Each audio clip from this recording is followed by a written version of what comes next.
For many years, this image haunted Mindanao. Christians and Muslims in constant conflict with one another.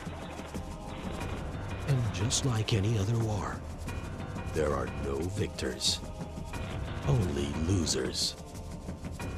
As lives and possessions vanish in battle.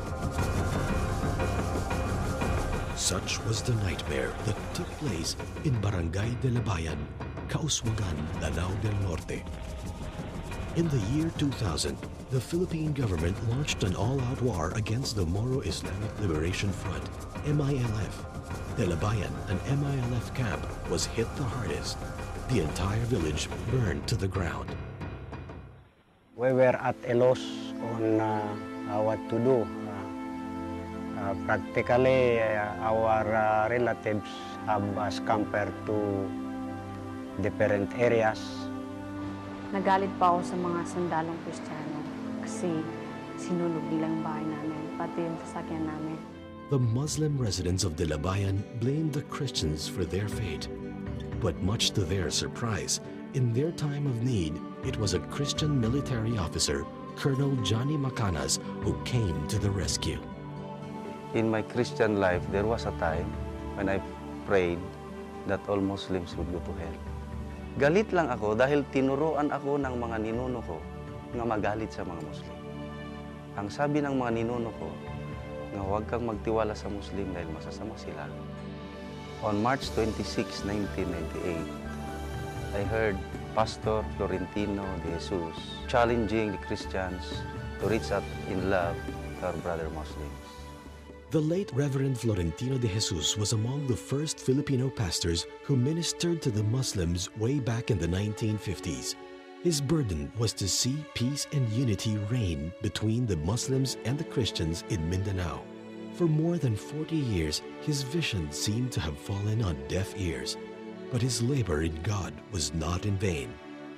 A few months before he died, Colonel Johnny Macanas caught his vision. He was the one who coined the word Islam. I sincerely love all Muslims. Sabi niya, who are we to hate and curse the Muslim people whom God had blessed and loved so much? The Bible illustrates that Muslims and Christians come from the same Father. The Bible also states that God blessed both Isaac. And you will call him Isaac. I will establish my covenant with him as an everlasting covenant. And Ishmael. As for Ishmael, I have heard you. I will surely bless him, and I will make him fruitful, and will greatly increase his numbers. He will be the father of 12 rulers, and I will make him a great nation. I repented before him, and I said, Lord, if you want to use my life to bless the Muslims, so be it. God heard the officer's prayers and honored his desire. On April 21, 2001, Colonel Macanas, in cooperation with Christian churches and the military, launched Project Islam. I sincerely love all Muslims. Its first recipients were the Muslim residents of De Labayan. Over the mountains and the sea, your river runs with love for me, and I will open up my heart and let the healer set me free. I'm happy to be in the truth, and I will really lift my hands, for I will always sing of when you loved me down. I could sing of your love forever. I could sing. Christians came to reach out in love. Sabi ni Pastor Eduabe, parang hiyang-hiya siya dahil napakaliit yung bibigay na, na tulong. Sabi niya, Bapa, pasensya na po kayo dahil 2 kilong bigas lang ang maibigay namin sa inyo. Sagot naman ng matanda, Pastor, hindi namin tinitignan yung kadami ng ibinibigay nyo. Ang nakikita namin ngayon, yung kalaki ng puso nyo na nagbigay nitong bigas na ito. Christians came to rebuild what was destroyed. One by one, houses were built for the homeless Muslims. Today, Project Islam has built over 200 houses, that serve as homes to more than 400 Muslim families. After 25 years, water finally flowed in Delabayan through a joint project with the local government, the United Nations Development Program, and Project Islam. These acts of kindness won the hearts of the people in Delabayan. But only one thing won their complete trust. This was the first in the history in Mindanao that pastors built a mosque for the Muslims. We found out that the Delabayan Muslims have that deep suspicion that the help being extended to them by the pastors is just a way to convert them to Christianity. When that mosque was completed, all suspicion was gone.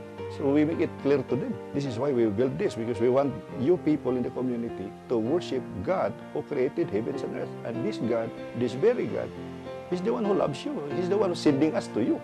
We are not preaching to them the gospel. We are showing to them. We share our lives to them. So para makita nila kung ano ang pag-ibig ng Panginoon. So pag Friday, nagkakaroon kami ng congregational prayer. Then, humihingi kami ng tulong sa Diyos.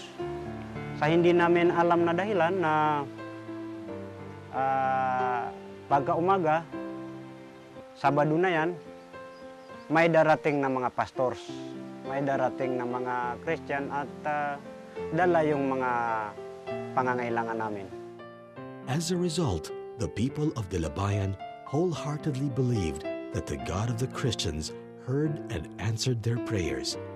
And because of this, All of us here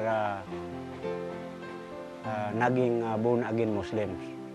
You see, in Matthew 28, Jesus said, go and make disciples. He did not say, go and make converts. Our goal is to help them become disciples of Isa al-Masih, who is Jesus is judged in their own terms. Born-again Christians have helped them become born-again Muslims, meaning having a relationship with God and obedient to their God. as the people of Delabayan received love, they too gave love in return. In 2002, a flash flood devastated Camiguin Island. Responding to the Christians who helped them in the past, the Muslims from Delabayan gave away new and old malongs to those in need. During the 2003 war, residents from Delabayan found a soldier who went missing. They nursed him and brought him back to his unit. In the past, this soldier would have been killed. But the greatest act of their love and trust was expressed when the people of Delabayan asked Project Islam to educate their children, giving them freedom to influence the value and faith of their future leaders. Project Islam has granted scholarships to 19 young men and women of Delabayan. 8 of them have graduated from 2-year courses. Nagpapasalamat po ako sa Project Islam dahil sa binigyan ako ng pagkakataon na makapag-aral sa kolehiyo. Kung hindi ako naging scholar, siguro baka tambay na rin ako ngayon at baka mapasama rin ako sa mga rebelde. Makikita mo dun sa Delabayan, ang lawak ng halimbawa yung mga pananim nila, pero hindi naman maganda yung yung pagtubo kasi hindi sila marunong paano gamitin yung tamang technology sa agriculture. Pag nakatapos ako ng pag-aral dito is kung anong natutunan ko is willing ako na i-serve sa kanila dahil ambition ko naman talaga yun na tulungan din sila. Napaka-importante at napakahalaga nito sa aking buhay dahil pag nakapagtapos ako, magiging maganda ang buhay ko at matutulungan ko ang aking mga pamilya at mga relatives ko doon sa aming barangay. So when they go back to their own homes, we expect the students to become leaders, not only in terms of agricultural production, but even in leading the community. As Christians and Muslims work together, Delabayan has been transformed from a village of bloodshed to a village of peace. Some MILF rebels have surrendered to the Philippine government in the hope to lead changed lives. Other Muslim communities are crying out for Project Islam to touch their lives. Imagine what God can do when more Christians would make that decision today to bless the Muslims. Lord, make us instruments